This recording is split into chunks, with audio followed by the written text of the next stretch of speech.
everyone. This is the CS and PM monthly, and we are in the end of September 2023.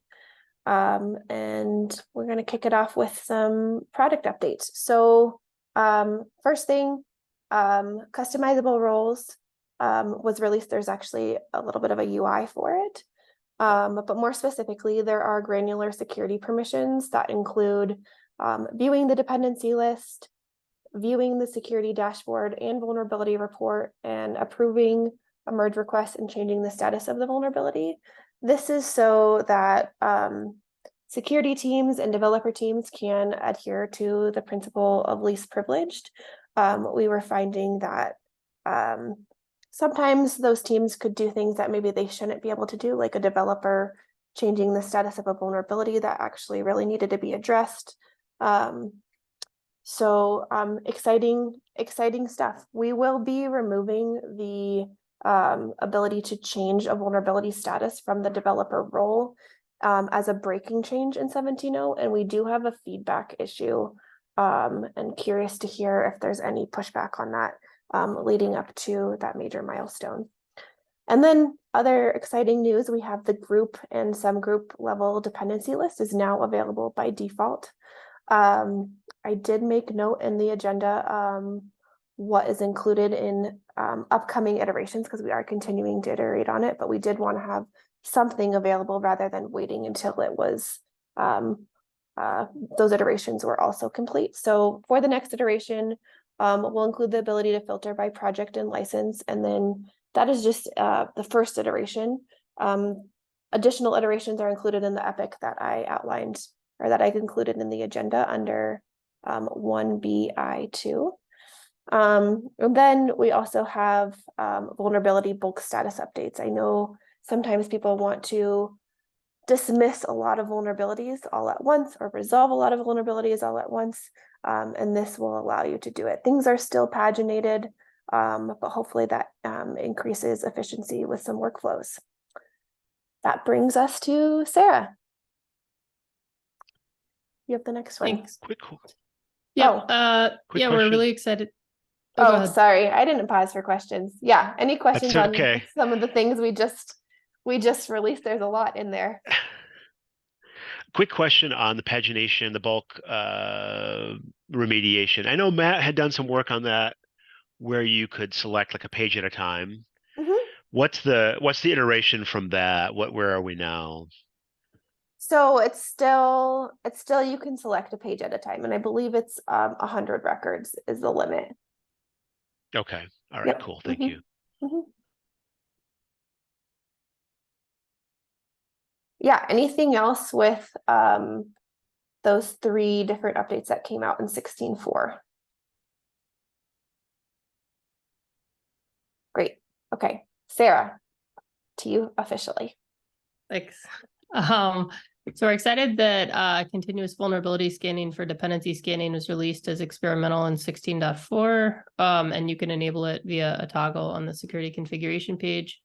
Obviously, we want to get to that to GA, so we're working on that, which requires us to collaborate with our infrastructure team to add basically additional alerting and monitoring. And then we're also working on CVS for container scanning still. So it's kind of unclear whether we'll go GA for dependency scanning first, or whether or not we would get an experimental version of container scanning out. But those are both in progress right now. Mirko, I see your question about how do you identify the new vulns from CVS. You can't search for them today, but you could, if you go into the vulnerability report and click into the vulnerability itself, it'll tell you when it was last detected and where it was detected. So but how do I know what to click? How do I know it's a new one? So if you went into the vulnerability report and went into the specific vulnerability, there's some text that'll tell you where it was detected, like basically whether it's coming from an advisory change or whether it's coming from the original scan. Yeah, but I still don't understand. How do I know what to click? Because I have to go into the vulnerability first. But like in my demos, I have so many. How do I know what to look for? So, I mean, the workflow right now is to go into the vulnerability report and to triage vulnerabilities like you would in the past. It's like I new, did, status new, or yeah, there's not any kind of visual indicator that says this is a new vulnerability. It's like you'd have Yeah, to it would look just to come in see. as needs triage. It would have a needs triage status with it. okay. So if I have a lot, I mean, I shouldn't have a lot, but like in my demos, I have a lot. So it's hard to figure the one out because I would like to test it, would see what happens, and I just don't know how to find something. Yeah, I mean, it's a good point you're raising about demos, and we'll have to see if there's something we could do in the short term to make it more demoable. I did see your suggestion about notifications, and we did consider that within the Epic, we've included that as like not in scope for the original release, just because there's so many changes and so much logic going in. We're not able to do it all, and really notifications is a separate feature. So it's something that we're looking at and trying to see if it's something we could bring in. But I totally agree that there's a lot of value in that. Yeah, maybe do you have a video to show that it works or something? Anything? Yeah, I mean, we have like an internal engineering video, but I agree we do need to produce a bit more of a professional video that we could include in a blog post, which we're working on. So yeah. I don't have an ETA for that. We'll definitely get it done by the time we're going GA. Like we didn't actually announce CVS in the 16.4 release because it's experimental. So it has to be beta or GA to actually get a release post. But I will work on making sure we get a demo. And we'll try to, I'm happy to grab some time with you too, to see if we can figure out a way to make it more demoable for you as well. Yeah, it's no hurry. I'm just very interested and wanted to see how it works, or if something has come up. Okay, thank you. Yeah. I mean, it'd definitely be helpful to get your feedback on how we can make it easier for customers to see the value in demos. We've also begun enabling active checks for browser-based tasks. So the first check was enabled. When we enable one of these checks, we disable the Zap check by default. So we'll be doing that over time. And once we've gotten parity, we'll actually be able to remove proxy-based or Zap-based DAST, which just gives us a lot more control over our DAST offering, and also will help us better serve federal customers who would be subject to FIPS compliance. We also released a pipeline-specific Cyclone DX SBOM export. So there's a new API that you can use. And this actually came out of a feature request from Samir. So I wanted to point that out because, yeah, we do incorporate as much feedback from you folks whenever we can. And there are a good number of outputs there. So thank you guys for letting us know about the important features for your customers, all of our customers. Is it coming to the UI as well?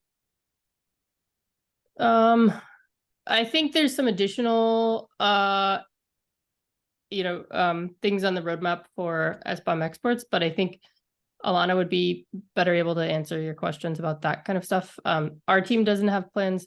So the composition analysis team worked on this because it was replacing some functionality related to our old license finder that we had removed in 16.0. So that's why we worked on it, but we don't have future plans to take it forward. Alana might be able to talk more about additional XBOM functionality going into the UI.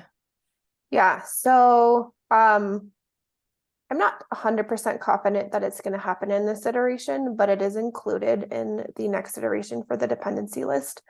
And I will link that issue in the, can I just paste it in real quick? Okay. Yeah. So this issue is export the SBOM and Cyclone DX format on the dependency list. And that is included in the next iteration for the group level dependency list. It hasn't been scheduled, it's still in the backlog, so I don't know when it's coming, but it is prioritized. Yeah, API first, sure. Okay, Thanks.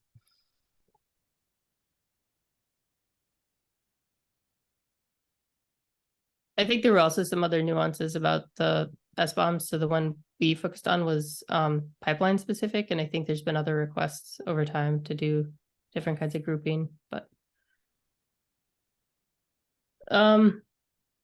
we also released private registry support for operational container scanning and dependency and license scanning support for PNPM log file version 6.1. Which just increases our analyzer coverage.